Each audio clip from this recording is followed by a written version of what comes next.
Bonjour à tous et bienvenue dans ce nouveau numéro des Décrypteurs. Le Brexit aurait pu ce matin être une affaire conclue entre Londres et Bruxelles. Il ne manquait plus qu'un vote au Parlement pour ratifier cet accord qui avait été conclu il y a maintenant un mois. Oui, mais voilà, lundi, la Première ministre, sentant un résultat négatif, a décidé de reporter ce vote. Et ce matin, on apprend qu'elle fera face dès ce soir à un vote de défiance organisé par son propre parti et qui pourrait la contraindre au départ. I will contest that vote with everything I've got. A change of leadership in the Conservative Party now will put our country's future at risk and create uncertainty when we can least afford it. I stand ready to finish the job.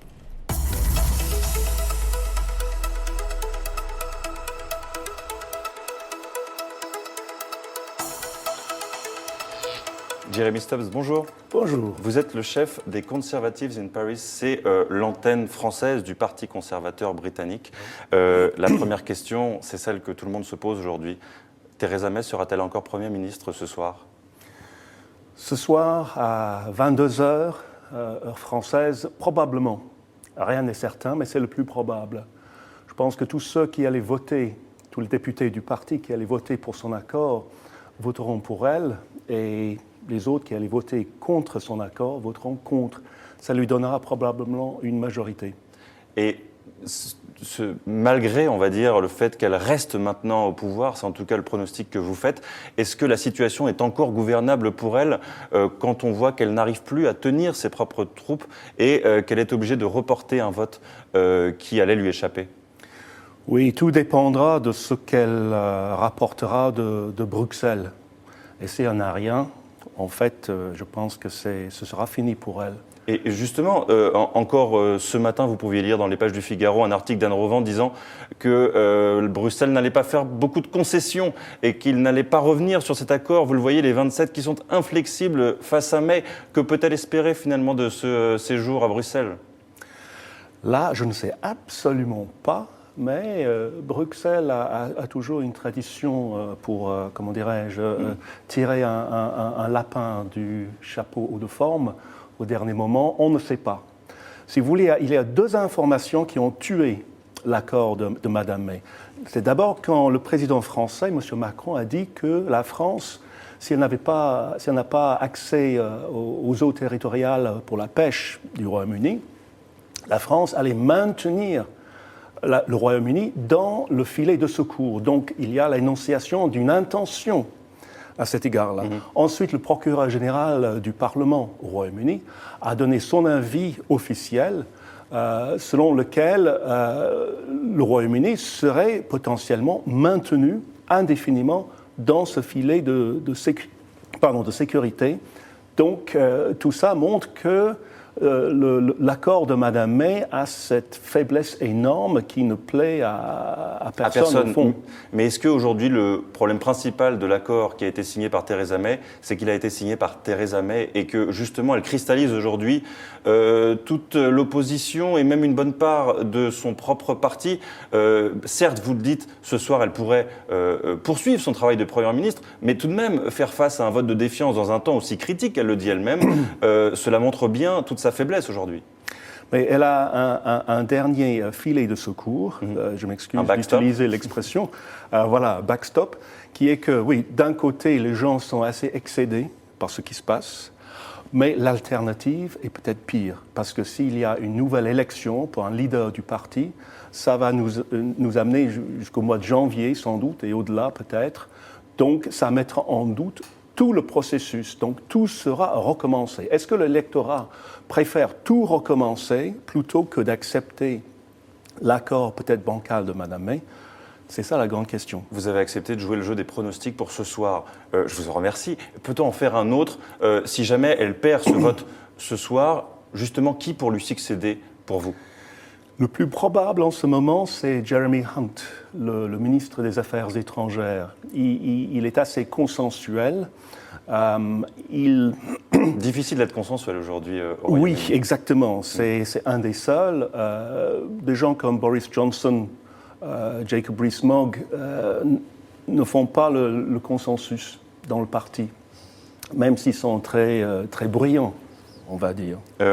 Les conservateurs britanniques, il faut rappeler le contexte, n'ont pas la majorité au Parlement. On va vous le montrer encore. Effectivement, il manquait quelques sièges, d'où une ratification qui s'avérait, qui s'annonçait délicate pour ratifier cet accord.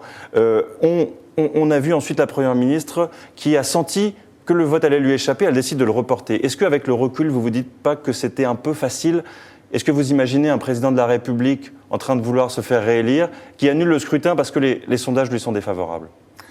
Oui, la différence là, c'est que c'est un vote au Parlement, et si elle le fait, c'est parce qu'elle a le droit de le faire. Donc, constitutionnellement, ça va. Et puis, bien sûr, c'est une situation inédite, mais nous sommes dans un cas extrême là, jamais vu dans le passé. Donc, on est en train d'inventer l'histoire ici. À quel point, c'est ma dernière question, Jeremy Stubbs, à quel point cet épisode va laisser des séquelles au sein du Parti conservateur? Ça va laisser des séquelles au sein du parti, mais peut-être plus encore au pays. Vous avez vu des gilets jaunes ici en France, et vous avez vu la colère qui se libère à certains moments. Je pense qu'on risque de voir les mêmes scènes en Angleterre en 2019. Car aucune option ne fait consensus aujourd'hui. C'est le problème principal. On a évoqué le souci de la personnalité de Theresa May, mais on sent bien que ceux qui veulent rester, ou ceux qui veulent partir, ou ceux qui veulent partir de manière dure, ceux qui veulent venir de manière douce, personne n'arrive aujourd'hui à rassembler autour de lui une majorité.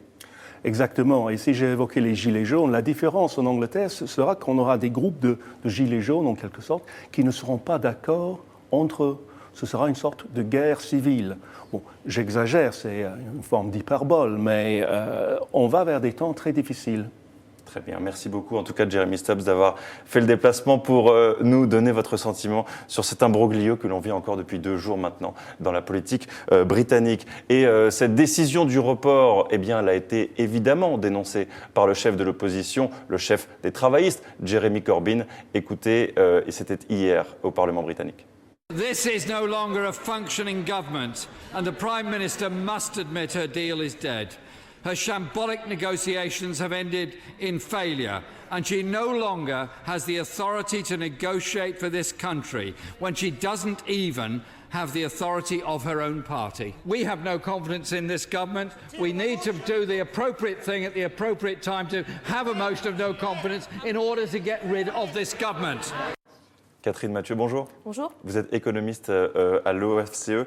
On va parler effectivement de cette incertitude qui est générée depuis maintenant 2 jours, mais qui est générée depuis presque 900 jours maintenant, depuis le référendum du Brexit, et qui a eu des répercussions très lourdes, notamment sur la livre sterling.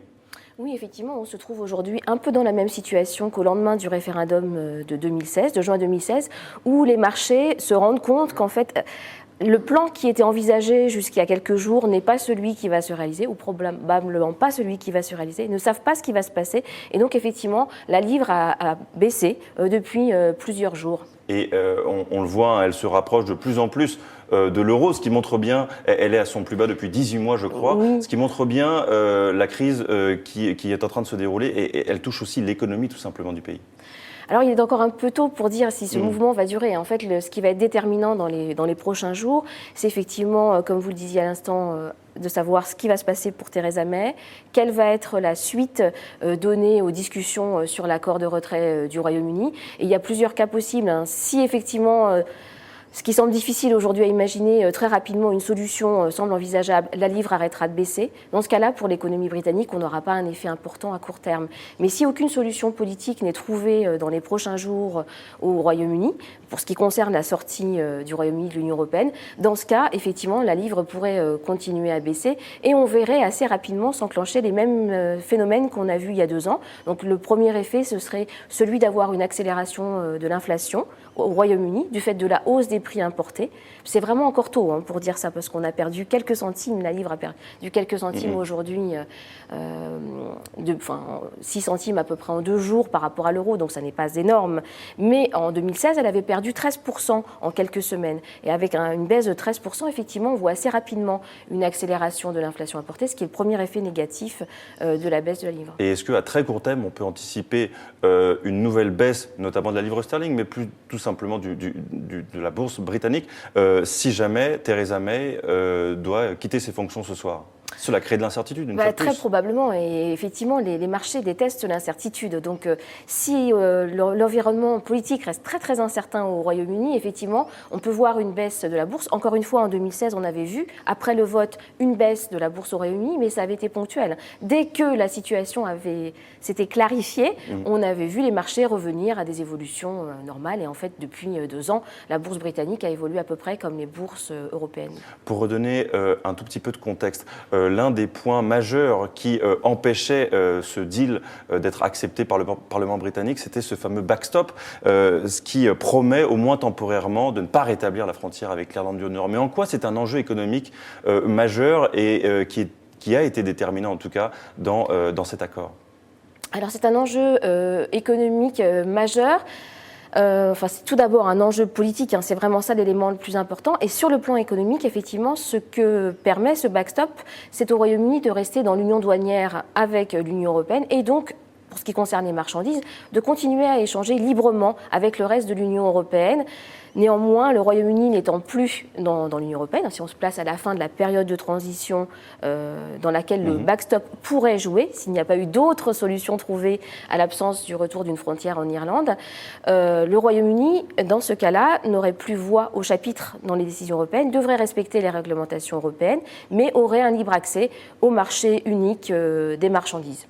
Après, maintenant, donc on l'a dit, 900 jours après ce référendum, il s'avère que dans 3 mois et 3 semaines, c'est le 29 mars 2019, sauf imprévu, le Royaume-Uni devrait sortir de l'Union européenne. Lundi, en France, l'Assemblée nationale a voté un projet de loi pour se préparer à tous les scénarios, notamment celui d'un no deal. Est-ce que c'est une perspective qui se rapproche pour vous ?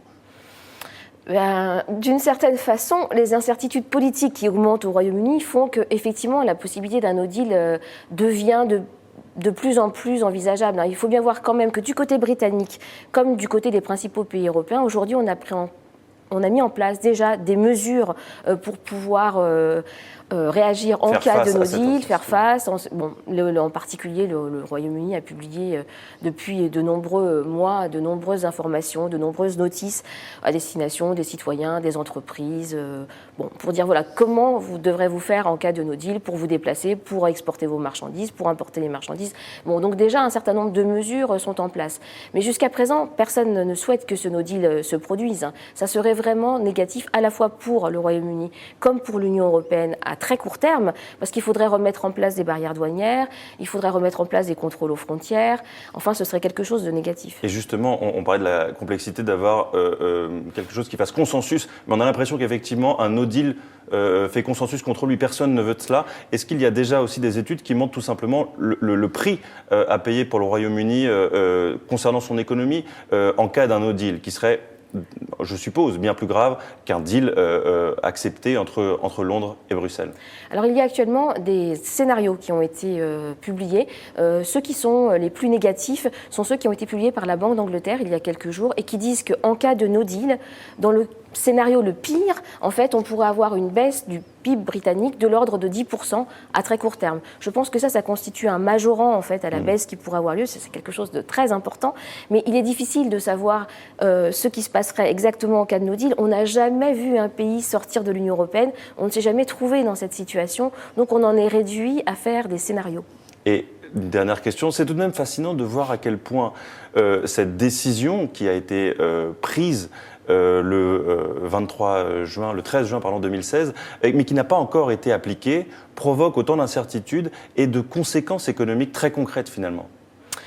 C'est-à-dire qu'en fait, le Royaume-Uni était entré dans l'Union européenne maintenant il y a plus de 40 ans. Donc il y a des liens économiques qui sont très importants entre le Royaume-Uni et l'Union européenne. À partir du moment où le Royaume-Uni décide de sortir de l'Union européenne, mais souhaite conserver un accès au marché unique européen, et que l'Union européenne dit aux Britanniques non, ça ne sera pas possible, ça ouvre toutes les négociations qu'on a vues se mettre en place depuis 2 ans. Il faut arriver maintenant à envisager, si un pays souhaite sortir de l'Union européenne, quelles seront ses relations avec les pays de l'Union européenne. C'est quelque chose qui est tout à fait nouveau pour l'Union européenne comme pour le pays qui décide de sortir.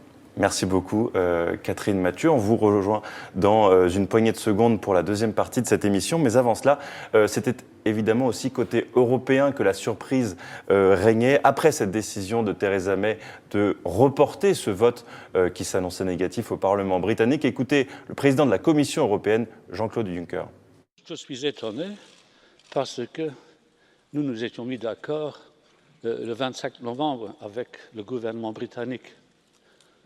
Toujours est-il qu'il semble y avoir des problèmes de fin de piste. Jean-Dominique Giuliani, bonjour. Bonjour. Vous êtes président de la Fondation Robert Schuman. On vient d'entendre le président Juncker évoquer des problèmes de fin de piste. C'est un doux euphémisme quand on voit ce qu'il se passe aujourd'hui sur la scène intérieure britannique. Ce sont des problèmes qui s'empirent de minute en minute et effectivement les 27 pourraient perdre ce soir leur interlocutrice, Theresa May, celle par qui le consensus a été possible entre Londres et Bruxelles. Est-ce que vous êtes inquiet aujourd'hui ? Non, écoutez, c'est difficile, c'est une période difficile, c'est assez fréquent en matière européenne. Des difficultés de politique intérieure interfèrent tout le temps dans le fonctionnement de l'Union européenne, ce qui donne un peu cette impression de désordre d'ailleurs. Mais en réalité, l'Union européenne n'est pas là pour compliquer la tâche, ni de Theresa May, ni de quelqu'un d'autre, d'Emmanuel Macron ou d'autres. Au contraire. Et au-delà des mots, des postures diplomatiques, des questions juridiques, on a négocié un accord et il faut revenir dessus. En réalité, ce que je pense, c'est qu'on va tout faire pour faciliter les choses. Pour Theresa May, est-ce possible? Sera suffisant? Ça, c'est la vraie question. Est-ce que ce sera suffisant pour apaiser le Parlement britannique qui estime que cet accord n'est pas le bon? Mais justement, est-ce que l'Union européenne ne va pas maintenant se dire que Theresa May n'est plus une interlocutrice crédible parce qu'elle n'a plus la confiance non seulement de la classe politique d'une manière générale, parce que bien entendu le Parti travailliste espère saisir cette opportunité, mais de son propre parti. Elle fait face à un vote de défiance ce soir qui est organisé par son propre parti. Est-ce qu'il va y avoir une influence sur les négociations qui semblent se poursuivre? C'est en tout cas l'espoir de Theresa May aujourd'hui. Attendons ce soir déjà pour voir si elle est toujours en fonction, mais elle sera affaiblie de toute façon, mais elle l'est déjà. Elle l'est déjà depuis longtemps. Bon. Donc le point de vue des Européens, vous savez, quand on parle de Bruxelles, c'est surtout les autres gouvernements européens. Ce n'est pas de se tirer une balle dans le pied et de rejeter le Royaume-Uni, parce qu'un Brexit, quel qu'il soit, sera une mauvaise nouvelle pour tout le monde. Alors plus pour certains que pour d'autres, mais une mauvaise nouvelle pour tout le monde. Si on avait pu l'éviter, on le ferait. Donc on va faire en sorte que ça se passe le mieux possible. Et donc plutôt d'aider le gouvernement britannique, quel qu'il soit. Et c'est plutôt ce que je pense comme un observateur avisé des affaires bruxelloises. Je rebondis à ce que vous venez de dire. Est-ce que ces rebondissements à répétition ne sont pas le signe qu'un deal qui satisfasse à la fois Londres et Bruxelles est tout simplement impossible? Un deal qui satisfait tout le monde sera très difficile. On peut quand même faire encore quelques pas. Vous savez qu'on a essayé de... Ce n'est pas l'avis de l'Union européenne aujourd'hui. Oui, je sais bien, mais enfin, on voit à peu près, quand on a l'habitude, qu'on peut encore convaincre le Parlement britannique que ce n'est pas tout ou rien. C'est-à-dire, ou vous restez dans l'union douanière pour toujours, ou bien vous en sortez pour toujours. Il y a peut-être des formules, la diplomatie est là pour ça, et l'Union européenne est là aussi pour servir d'amortisseur entre les États membres et entre des États membres perturbés sur le plan de la politique intérieure. La perspective d'un no deal, est-ce que vous la redoutez d'autant plus aujourd'hui avec cette incertitude politique majeure au Parlement britannique? Et on sent bien que cela va prendre maintenant encore des jours, des semaines pour qu'un accord soit ratifié par le Parlement britannique? Parce que n'oublions pas que c'est ça l'objectif final et que le 29 mars 2019 est une date qui approche à grands pas. Oui, je crois que le 21 janvier est la date limite, au-delà duquel les votes n'auraient plus d'importance parce qu'on n'aurait pas le temps de le ratifier au Parlement européen, etc. etc. Donc non, oui, la perspective d'un non-accord est toujours une épée de Damoclès qui pèse sur la tête de tout le monde. On n'arrive pas à y croire d'un côté comme de l'autre, parce qu'on n'imagine pas que les avions ne décollent plus des aéroports pour aller se poser à Londres et réciproquement, ou que les contrôles douaniers soient tels qu'à la fin de la journée, on ait 40 km de queue à Calais ou à Douvres. Donc, mais en réalité, le risque existe, et tout le monde a pris des dispositions, à mon avis, nettement insuffisantes des deux côtés. Pourquoi ? Parce que ce serait une vraie catastrophe. N'est-ce pas? Ce serait une vraie Quel genre catastrophe. de dispositions il faudrait prendre, d'après vous, pour prendre la mesure de cette... On a calculé que, par exemple, compte tenu du nombre de personnes qui empruntent le canal sous la Manche, le tunnel sous la Manche tous les jours, il y aurait, s'il y avait 2 minutes de contrôle par véhicule, il y aurait 27 km de queue à la fin de la journée. Donc imaginez à la fin de la semaine ou à la fin du mois. Donc ce sont des choses qui sortent de l'imagination, tellement on a pris l'habitude que la fluidité des biens, des services, des capitaux, des personnes fasse partie de notre environnement. Et donc c'est aussi une manière de découvrir ce que l'Union européenne et l'Europe ont apporté, et à contrario de dire, si on ne l'avait pas, comment vivrions-nous sur ce petit bout de continent, du continent asiatique qu'est l'Europe, comme disait Paul Valéry. Vraiment, nous sommes tout petits. Et donc, si en plus nous mettons des frontières, comme on l'a fait pendant des siècles entre nous, c'est une vraie catastrophe. Je voulais vous poser, on la reposera dans la deuxième partie de cette émission, mais la question que l'on vous soumettait sur Twitter depuis ce matin et que vous découvrez, selon vous, les Britanniques doivent-ils avoir le droit à un second référendum sur le Brexit?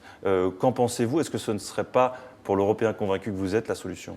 Écoutez, je me garderais bien de donner des conseils aux Britanniques. C'est eux qui ont inventé la démocratie représentative. Aujourd'hui, elle est un peu en échec. On voit qu'ils ne sont pas les seuls, d'ailleurs, dans ce cas-là. Oui, et que le peuple vote à un moment donné, ça pourrait permettre de dénouer les choses. Je ne suis pas sûr que le gouvernement britannique ait envie de le faire. Et peut-être que les Britanniques eux-mêmes n'ont pas envie de le faire. Difficile de le savoir, car dans l'opinion, dans les rues de Londres lundi, eh bien, il y avait des rassemblements pro-Brexit et des rassemblements anti-Brexit. Et eh bien, il semblait se dégager un point qui fait l'unanimité, c'est que la décision de Theresa May de reporter ce vote était une erreur. I think she's scared, she knows she's going to lose, and I think by deferring, I think that's very dangerous because the clock's ticking down, and that leaves us closer and closer to crashing out with no deal. So I think it's deeply irresponsible of her to defer the vote. So I think putting the deal, the decision off, is just going to make it worse because there's going to be further uncertainty, further instability, and we've basically got a weak and rudderless government at the moment. And what we need is some kind of resolution, some way forward.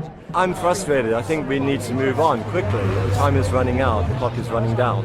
So I see it's another strategy for her to continue, to put us in a situation where it becomes like we're accepting a deal we don't want because we're running out of time for what we should be doing, which is a good deal. We voted to leave the European Union. We didn't vote to get a good deal from the EU. I think she should crack on with it now. She's promised she'd do it. She's backtracking again. I personally would now like to see the vote go ahead. I'd like to see her lose the vote. I'd like to see her then resign, and I'd like a new leader of the Conservative Party. Et bienvenue dans cette deuxième partie des décrypteurs. Julie Coulon-Provisive nous a rejoint. Bonjour. Vous allez dans un instant vous faire le relais des internautes. Et nous sommes également en ligne avec Florentin Collomb, notre correspondant à Londres. Bonjour Florentin. Racontez-nous un petit peu, Florentin, cette journée à haut risque qui se profile pour Theresa May. On le rappelle, dès ce soir, il y aura un vote de défiance qui est organisé par le Parti conservateur. Quels sont les différents scénarios possibles ? Il y a deux scénarios, en gros. Soit 158 députés votent pour qu'elle reste à la tête du Parti conservateur et du gouvernement, soit 158 ou plus votent pour qu'elle tombe. A priori, il me semble difficile de la renverser à ce stade, parce que les contestataires ont bien déposé au moins 48 lettres de défiance au président d'une commission parlementaire pour arriver et provoquer ce vote de défiance, mais je ne suis pas sûr qu'ils soient assez nombreux pour vouloir la renverser. La question, c'est le report du vote prévu hier. A-t-il entraîné une plus grande frustration, même par les gens qui soutenaient Theresa May jusqu'à présent, qui seraient du coup tentés de la renverser? C'est possible. L'autre question, c'est pourquoi la renverser? Pour la remplacer par qui? Aujourd'hui, il y a un certain nombre de candidats qui paradent pour prendre sa place, mais personne n'a clairement présenté, il n'y a pas un candidat légitime avec suffisamment de crédibilité pour présenter un plan B, un plan alternatif convaincant. Au contraire, et même très loin de là. Donc les députés vont sans doute se dire que c'est une stratégie très risquée, une stratégie qui ferait perdre du temps, puisqu'il faudrait entre 6 semaines et 2 mois pour nommer un nouveau dirigeant. Et tout ça à un peu plus de 100 jours de la sortie prévue de l'Union européenne. Donc ça reporterait d'autant tous les sujets importants, la négociation d'un accord, ou se préparer à une sortie sans accord, ou bien remettre en cause le vote sur le Brexit par un référendum. Et il me semble que même si on a une tendance ici, on assiste à une tendance à la politique de la terre brûlée, je ne suis pas sûr que les députés soient prêts à prendre ce risque. Et une deuxième question, Florentin, avant de donner la parole à nos internautes. Vous avez vu la Première ministre sortir de 10 Downing Street ce matin pour aller se présenter devant les caméras, faire cette brève allocution où elle allait dire qu'elle allait se battre de toutes ses forces contre ce vote de défiance. Est-ce qu'il y a eu une seconde où vous vous êtes dit « elle va démissionner » ? On peut toujours se poser la question quand le pupitre est dressé devant la porte du 10 Downing Street. La question, c'est, enfin, on n'aurait pas pu imaginer qu'elle démissionne 8 heures avant ou 12 heures avant d'être confrontée à un vote sans se battre. Donc peut-être qu'elle démissionnera demain, même si elle ne perd pas ce soir, parce qu'elle aura essuyé un vote de au moins 100 députés contre elle. Mais je ne crois pas, ce n'est pas dans sa nature. Elle a montré depuis qu'elle est là, il y a eu de maintes occasions où on la disait proche du départ, et en fait, elle est extrêmement combative. Elle l'a montré ce matin, extrêmement combative, extrêmement énergique, extrêmement déterminée, et elle dit, en gros, c'est moi ou le chaos. Merci Florentin, effectivement une capacité de résilience dont on va peut-être reparler ensemble. Mais n'oublions pas qu'il y a 2 enjeux, il y a le sort de Theresa May ce soir, il y a aussi le Brexit, et il y a de nombreux commentaires à ce sujet, Julie. Oui, alors une première question de Lucie, est-ce qu'il est réellement possible de quitter l'Union européenne finalement ? Alors, d'un point de vue juridique, peut-être un avis, Jean-Dominique Giuliani, et après, d'un point de vue politique, la question est peut-être plus intéressante. D'un point de vue pratique, tout simplement. En réalité, l'Union européenne n'a pas été créée pour qu'on la quitte, puisque normalement, elle est censée apporter plus d'avantages que d'inconvénients. L'article 50 qui permet de sortir de l'Union européenne a été introduit tout récemment dans les traités, d'une manière un peu bizarre, parce qu'on ne pensait pas au Royaume-Uni d'ailleurs, on pensait plutôt aux pays de l'Europe orientale qui avaient rejoint l'Union européenne et qui n'étaient pas tout à fait prêts, comme on l'a vu après. Mais en réalité, l'idée, ce n'est pas de le quitter, ce n'est pas un État, l'Union européenne, c'est une coopération organisée entre États volontaires qui ont démocratiquement choisi de le faire. Donc oui, l'article 50 permet de revenir en arrière juridiquement, mais franchement, c'est extrêmement compliqué. 43 ans de législation commune, les liens économiques dont Catherine Mathieu parlait tout à l'heure, les liens politiques, n'est-ce pas? Nous sommes, nous Français et nous Britanniques, les 2 seuls pays européens membres permanents du Conseil de sécurité de l'ONU. Donc nous votons 98% des fois en même temps, 90%. Et la question aussi de savoir si c'est possible politiquement. Catherine Mathieu, on a vu que Theresa May s'échine depuis maintenant des mois à essayer d'avoir le meilleur deal possible, mais elle se mesure à 27 partenaires qui sont rassemblés derrière Michel Barnier. C'est très difficile, on a eu parfois l'impression que l'Union européenne essayait de faire payer cette décision aux Britanniques. Oui, je pense que c'est une impression qui est assez juste. C'est-à-dire que, comme vous le disiez, l'Union européenne, jusqu'ici, c'était une union dans laquelle on allait avoir de plus en plus de pays qui allaient entrer. Et pour la première fois, un pays dit « je souhaite sortir ». Et de plus, c'est un grand pays, comme vous le rappeliez à l'instant. Et donc, en fait, pour l'Union européenne, il y a une question sur le plan politique qui est importante, qui est de dire, bon, certes, un pays veut sortir, c'est le Royaume-Uni, c'est notre allié, mais on n'a pas très envie qu'il sorte et que ce soit facile pour lui, parce qu'à ce moment-là, d'autres pays, effectivement peut-être les pays d'Europe centrale et orientale, qui sont les plus réticents par rapport à l'intégration européenne, pourraient aussi être tentés de dire « Ah, mais finalement, nous aussi, nous aimerions avoir la même position que le Royaume-Uni ». En fait, ce que souhaite le Royaume-Uni, depuis fort longtemps, c'est faire partie, c'est pour cette raison qu'il a adhéré à la communauté économique européenne, c'est faire partie d'un grand marché, mais c'est ne pas aller vers davantage d'intégration politique. Or, pour l'Union européenne à 27 et en particulier pour les grands pays de la zone euro, il y a vraiment eu la décision d'aller vers cette intégration politique dont ne veut pas le Royaume-Uni. Donc il y a ce grand désaccord entre les grands pays de la zone euro et le Royaume-Uni. Et aujourd'hui, ça me semble cohérent que le Royaume-Uni dise qu'il souhaite sortir. Et du point de vue de l'Union européenne, on n'a pas très envie que ce pays sorte sans y perdre beaucoup de plumes. Julie, d'autres commentaires? Alors, une question de John69 qui nous dit combien de temps les 27 resteront unis. Donc, je vais aller un peu plus loin. Est-ce qu'il y a un risque qu'un autre membre de l'Union européenne suive la route du Royaume-Uni? Je pense aujourd'hui pouvoir dire très probablement pas, parce qu'étant donné la difficulté qu'a le Royaume-Uni à sortir de l'Union européenne, vu la façon dont l'Union européenne a su négocier la sortie du Royaume-Uni avec un séquençage très précis en disant il faut d'abord négocier sur les questions temporaires, les droits des citoyens, le règlement financier, la frontière irlandaise pour ce qui concerne le cas britannique, mais sans aller dans les discussions sur le futur partenariat dès le début, cette unité a pu être possible avec ce séquençage des négociations vis-à-vis du Royaume-Uni. Maintenant, on voit bien que quand on discute des questions de plus long terme, pour le Royaume-Uni, c'est très très difficile de négocier avec l'Union européenne. Et un autre pays, un pays de taille plus petite, un pays qui n'aurait pas sa monnaie, un pays qui serait dans la zone euro, je pense, n'aurait aucune possibilité de sortir aujourd'hui. Peut-être, Julien, encore deux, trois commentaires. Alors, on a une question de Gilles qui nous dit avec le vote de défiance, l'extrême droite et les eurosceptiques peuvent-ils accroître leur influence au Royaume-Uni? Si vous voulez, ils ont gagné le référendum. N'est-ce pas? Les gilets jaunes, les eurosceptiques, tout ce que vous voulez, au Royaume-Uni, c'est eux qui ont voté la sortie. Et il semblerait que, bien que le pays reste très divisé, qu'il soit un peu plus minoritaire aujourd'hui, parce qu'ils s'aperçoivent qu'en réalité, c'était un vote de colère. Et donc, nous avons dans toutes les démocraties, partout, y compris aux États-Unis, y compris au Japon, y compris au Brésil, nous avons des votes de colère de même nature qui se retrouvent autour d'une idée un peu nationaliste, n'est-ce pas? On le voit très bien aux États-Unis, on le voit en Europe de l'Est, on le voit un peu chez nous aussi. Eurosceptique en Europe, parce que l'Europe, c'est le contraire du nationalisme, mais un vote de protestation qui pose des problèmes à la démocratie représentative.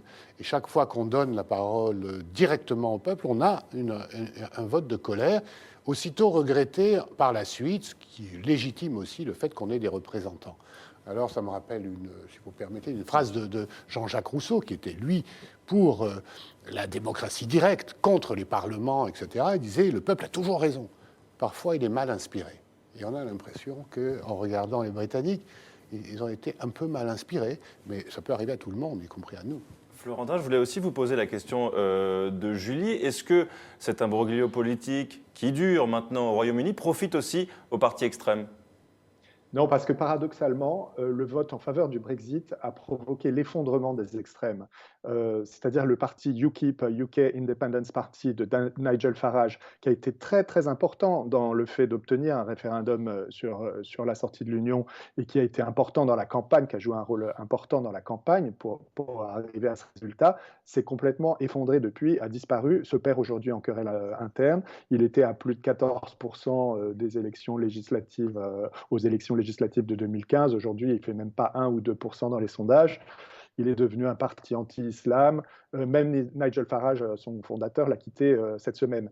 Donc les extrêmes ont disparu, mais se retrouvent au centre des partis de gouvernement. C'est-à-dire que cet extrémisme et ce populisme, il a aujourd'hui pris le contrôle du Parti conservateur. Et c'est ça qu'on est en train de voir dans le putsch qui se déroule aujourd'hui, c'est que l'extrême, qui sont les hard Brexiteurs, les gens qui veulent une sortie de l'Union européenne pure et dure, voire sans accord, cherchent à dégommer Theresa May ce soir pour imposer un des leurs à la tête du Parti conservateur. Le seul problème, c'est que la majorité des députés conservateurs ne veulent pas de ça, et c'est pour ça sans doute qu'ils vont soutenir à reculons Theresa May, enfin je prends le risque de le parier, parce qu'ils ne veulent pas être gouvernés par cette aile droite. D'ailleurs, Boris Johnson, qui est le principal opposant au sein du Parti conservateur, le principal rival de Theresa May, se verrait bien Premier ministre à sa place, mais déjà au moins 20 députés conservateurs a dit qu'ils seraient prêts à le quitter si Boris Johnson devenait Premier ministre. Donc on va éventuellement vers un éclatement du Parti conservateur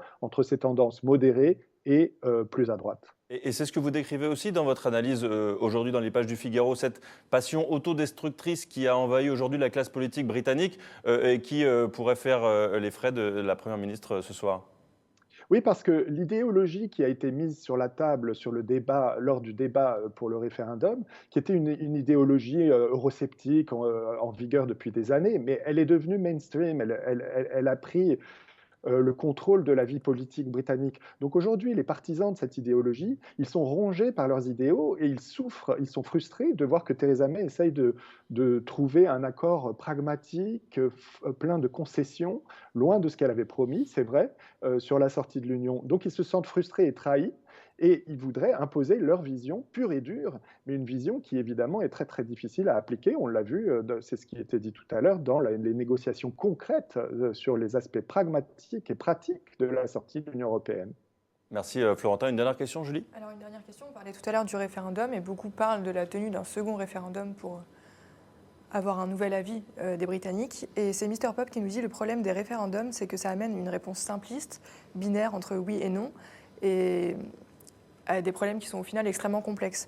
Donc, qu'est-ce qu'on pourrait faire autrement qu'un référendum pour avoir l'avis du peuple sans que ce soit une réponse binaire ? C'est pour ça qu'on a inventé les parlements, si je peux me permettre, et c'est d'ailleurs les Britanniques qui ont inventé les parlements, c'est-à-dire on élit des responsables pour qu'ils prennent leurs responsabilités et qu'ils fassent la part des choses entre la volonté populaire qui s'exprime simplement et l'intérêt général du pays qui doit aussi compter à long terme. Et je pense que le Brexit, le vote du Brexit du 23 juin 2016, c'est justement une démission, un déficit des élites britanniques qui n'ont pas eu le courage d'expliquer pourquoi ils avaient choisi d'intégrer l'Union européenne. On le voit bien dans ces négociations, votre correspondant vient de le rappeler. Si vous voulez, c'est très difficile d'expliquer ce qu'apporte l'Union européenne en termes de chiffres, en termes d'avantages, autrement qu'en termes généraux. Mais en réalité, quand on ne l'a plus, on n'est plus membre de l'Union européenne, on s'en aperçoit. Regardez comment le peuple italien, le peuple grec a imposé à ses élites de rester au sein de l'euro, au sein de l'Union européenne, alors qu'ils ont fait campagne, ils ont gagné les élections en disant on va sortir de l'euro. Les peuples ont compris et les élites, elles, hésitent et ne sont pas toujours au niveau de leurs responsabilités. Je crois que c'est le problème britannique principal. Moi, qui adore ce pays, qui connais bien le Royaume-Uni, je ne retrouve pas une élite britannique capable de penser à long terme l'intérêt général du pays, sauf Theresa May, qui d'ailleurs vient de dire, dans l'intérêt du pays, je fais cet accord, qui est un accord très difficile pour le Royaume-Uni, parce qu'il n'y en a pas d'autre. Et je vous pose la même question, Catherine Mathieu, en vous faisant également réagir à ce sondage que l'on vous propose donc depuis hier sur le compte Twitter de Figaro Live. Les Britanniques doivent-ils avoir le droit à un second référendum ? Notre question binaire, très simpliste par rapport à une problématique complexe. Eh bien, vous êtes 48% à considérer que oui, 52% à considérer que non. Catherine Mathieu, est-ce que vous partagez l'avis de Jean-Dominique Giuliani à l'instant sur l'incapacité des élites britanniques à épouser le désir et le besoin pour que l'intérêt général survienne enfin dans ce pays. Eh bien, pas exactement, parce que moi je pense que justement une particularité des élites britanniques, c'est qu'elles sont très divisées sur ce que doit être en particulier le modèle économique et la relation économique du Royaume-Uni au reste du monde. Et aujourd'hui, mais c'était aussi le cas en 2016 et c'était aussi le cas dans les années précédentes, et c'est la raison pour laquelle il y a eu un référendum au Royaume-Uni, chez les élites, en particulier chez les conservateurs britanniques, il y a une partie importante de ces conservateurs qui jugent qu'en fait, il faut que le Royaume-Uni redevienne un pays libéral, complètement libéral reprenne le contrôle, comme disent certains Brexiters. Et après tout, c'est un modèle qui se défend sur le plan économique, de dire on n'a aucun lien particulier avec une zone économique, quelle qu'elle soit, et on échange avec le vaste monde. Et c'est une vision qu'ont une certaine partie des Britanniques, et sur laquelle aujourd'hui les Britanniques sont très divisés. Et c'est pour ça que je pense aussi Theresa May a essayé d'obtenir cet accord qui permettait à la fois aux Britanniques de reprendre le contrôle sur un certain nombre d'éléments, dont la venue des travailleurs au Royaume-Uni, des travailleurs de l'Union européenne, mais aussi la possibilité de pouvoir conclure des accords de libre-échange avec le reste du monde, si le Royaume-Uni ne reste pas dans ce fameux backstop de façon infinie.